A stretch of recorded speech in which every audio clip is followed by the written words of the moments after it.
Hello there, fellow YouTubers, model enthusiasts, and ship geeks. This is yours truly, Commodore Urban, with another model review for you. I was looking around the other day and I had remembered I had this model. I had done it not a while back and finished it last year, and it was given to me as a gift. And it's a little different than other stuff I have built, but unlike a lot of other models I've showed you, they're either European or they're American-made models. But this one here, we're going to go a little bit further away from those continents. We're going to kind of go to Asia on this one, and I want to give you my review for the 1/700 scale waterline series Hikawa Maru special Japanese hospital ship. And it's made by Hasagawa Models out of Japan. And the kit is kit number WL.E090*600. And it says here made in Japan. And it says it's number 90 in the series. And that's about all you can read on here. The rest of it's all in Japanese.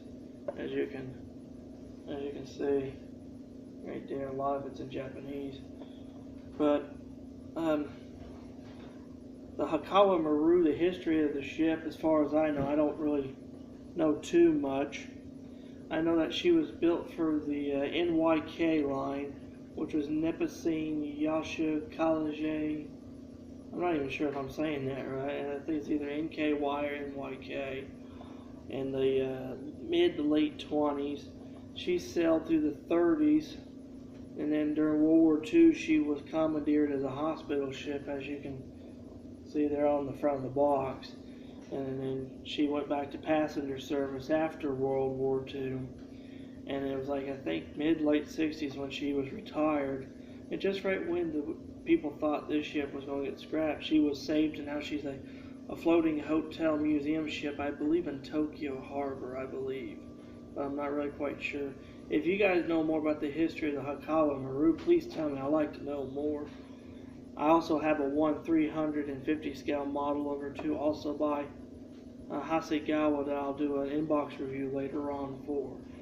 Alright, when you open up this box, one of the first things that caught me when I built it was this thing that says Waterline Series, and it was a metal bar, like a little metal bar.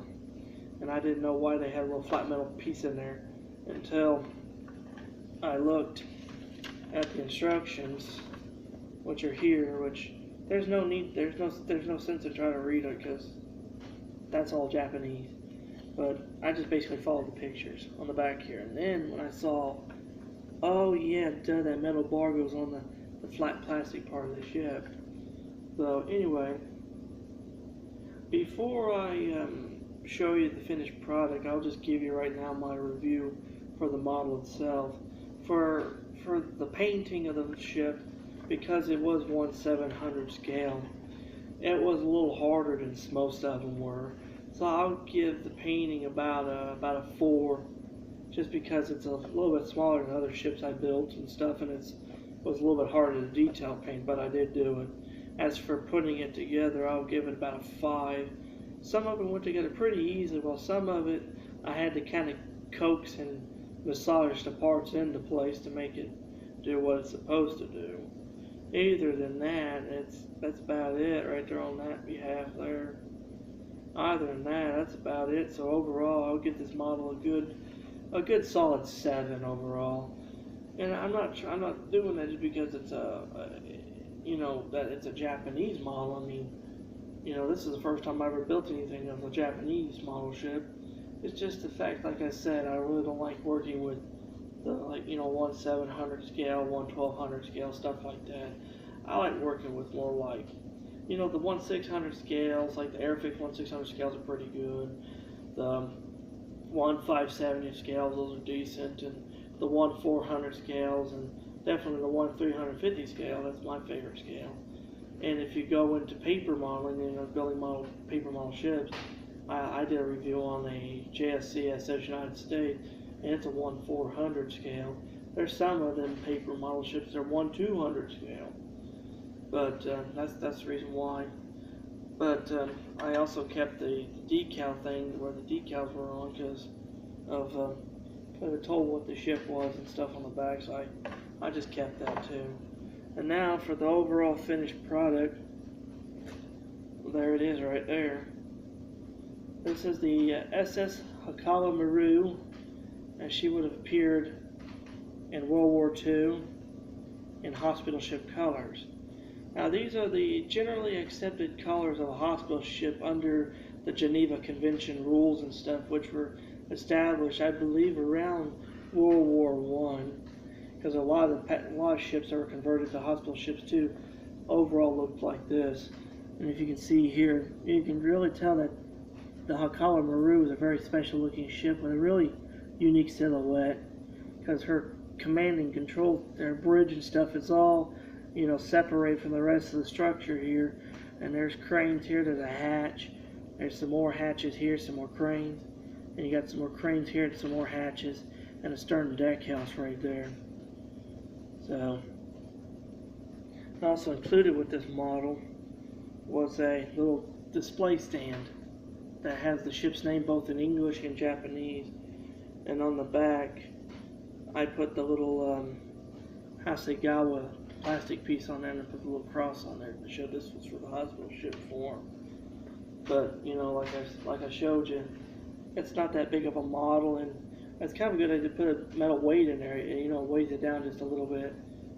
So, you know, let me zoom in a little bit better on you so you can see it. I'll zoom it in so you can see it. See? I'll flip it over so you can see the deck. See, there's the stern. There's all the hatches. There's the bow. And I'll zoom in on the bow here for you. Like that. And then I'll zoom in on this side here for you so you can kind of see it. And then finally I'll zoom in on the stern. If you can kind of see that it says Hikawa Maru both in English and Japanese. Let me make sure here. Yeah, it says Hikawa Maru Tokyo. I guess that's her home port, was Tokyo, so I was right. So like I said, overall, I'll give this model a solid 7 just because, you know, it's different, it's interesting, and, you know, I didn't stray too far away from passenger ships, even though this was a model of a ship during World War II. The Hikawa Maru is still a passenger ship, but in this case she was converted into a hospital ship for her purpose in World War II. So I hope you enjoyed this interesting model review here, and if you like it, hit the like button. If you got any comments and questions, please leave them down below, and especially if you have any information regarding the Hikawa Maru. I'd like to know more. If you got any information, that'd be great. And if you like my channel, hit the subscribe button. So until next time, this is Commodore Urban saying, have fair seas and clear skies and smooth sailing.